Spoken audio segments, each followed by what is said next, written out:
Hello and welcome to the North Yorkshire Safeguarding Children Partnership podcast. Today we're looking at modern slavery as it's Modern Slavery Week coming up, and I've got three people with me today. I've got Cheryl, Diane and Nicola. Do you want to introduce yourselves? Yeah, morning. My name's Cheryl Quinn. I am a detective inspector and I work on the Safeguarding, Missing and Exploitation team within North Yorkshire Police. Morning, it's Diane Burton and I'm a senior practitioner for adult safeguarding for North Yorkshire Council. Good morning, I'm Nicola Webb. I'm Safeguarding Policy and Development Officer with Adult Social Care and the Safeguarding Adults Board in North Yorkshire. Okay, so today this is going to be a suite of 3 or 4 different podcasts that we're doing in relation to modern slavery. This first one is exploring the myths about modern slavery that people may be very familiar with. But first off, we want to really define what do we mean by modern slavery. So Cheryl, if I come to you, when we talk about modern slavery, most people think that, think of slave ships, think of sugar plantations and that sort of thing. But is that really what it looks like, or is modern slavery actually something very different? Okay, so in broad terms, modern slavery, human trafficking, is a crime in which people are treated as commodities and exploited for criminal gain. Victims of modern slavery, human trafficking may have been brought legally or illegally from overseas, or they may be British citizens living within the UK. The true extent of modern slavery in the UK is unknown, but it is estimated that there are tens of thousands of victims living within the UK. A lot of people will think that modern slavery, human trafficking is not an issue for North Yorkshire. However, it most definitely is, and people need to be alive to that fact, really. Okay, and when we talk about trafficking, am I right in understanding that if, say, a child is being exploited, if they are moved, even if they've done it voluntarily, from one location to another, they are considered to be trafficked? And that could be as simple as like from one house to the next door house for the purposes of any form of exploitation. Yeah, so when we are speaking around children, if there is any degree of transportation, and that transportation happens for the purposes of criminal exploitation, sexual exploitation, labour exploitation, then it is classed as human trafficking. Yeah, that's really useful. Thank you. Okay, so let's have a look at some of the myths. So the first myth that we have is that modern slavery is an urban thing. No, that's actually wrong. Modern slavery is present in all communities, in cities, when streets are full of people and activity can be hidden amongst the hustle and bustle. And also it can happen in rural areas. It's often hidden in remote locations and off the beaten track.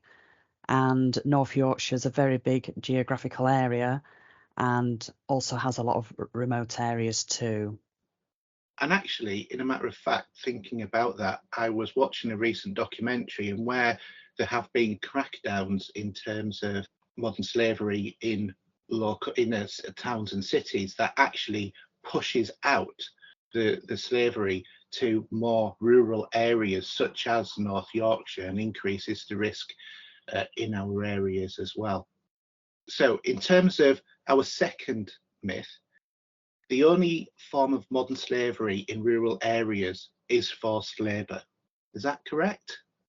No, that's wrong. Every form of modern slavery is possible in rural areas.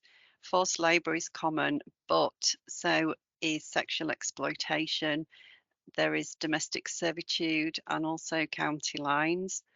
In fact, over the last few years, there's been a growing trend in criminal gangs renting remote holiday cottages and running them and turning them into pop-up brothels, often keeping women against their will who are made to sell their services online.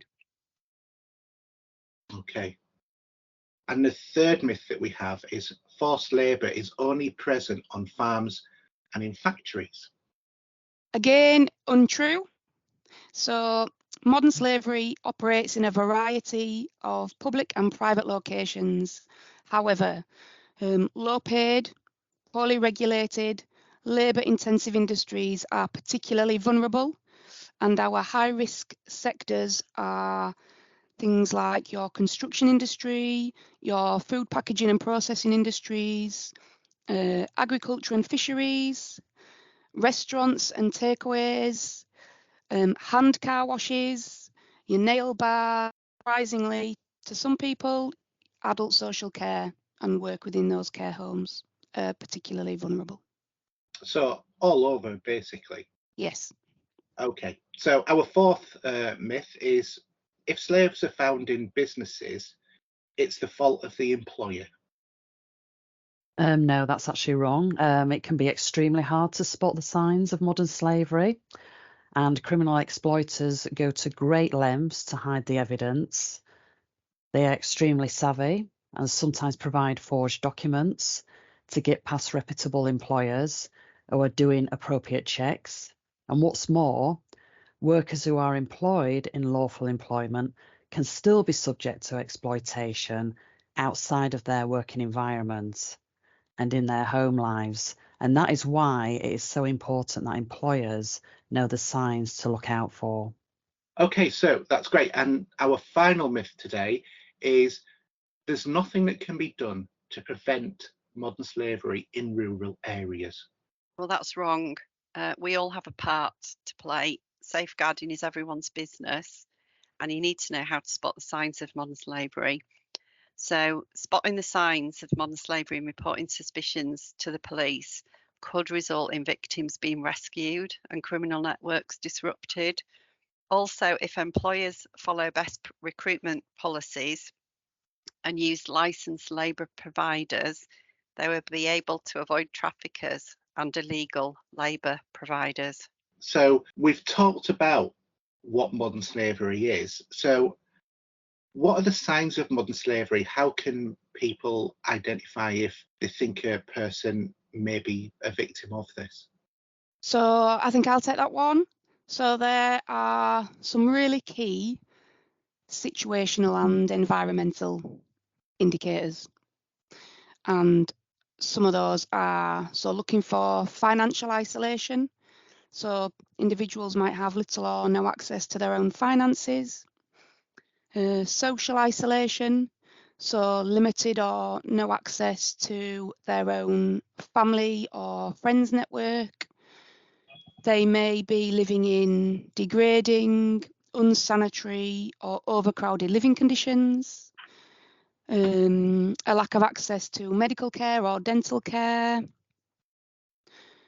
Especially around labour exploitation, you would be looking at individuals working excessively long hours, quite often for low pay. The hours are unregulated and the work is very manual and labour intensive. Retention of passports and identity documents is a key indicator. So organised crime groups may withhold passports and identity documents to stop people leaving. Individuals may have a significant distrust in authorities, and that could be because of negative experiences or in their own country of origin. They may present of having significant fear or anxiety, and that's not just a fear or anxiety for themselves, but they may be concerned around impact or retribution on families. Quite often, victims speak very little or no English whatsoever, and you may find that people will try and speak on their behalf. They will quite often act as if instructed by another, and again have others speak on their behalf. And a lack of their own clothing, a lack of clean clothing, and a lack of personal possessions is also a key indicator. Okay, thank you for that. That's really helpful, and I'm sure that our listeners will definitely take some of that on board as well. So how can you report concerns about modern slavery? There are a number of ways that you can do this. You can contact Crime Stoppers on 0800 555 111. You can also make an anonymous report to Crime Stoppers.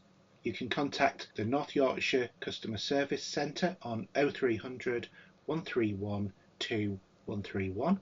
You can contact North Yorkshire Police on 101, or if you believe it's an emergency and someone is being harmed, you can call 999.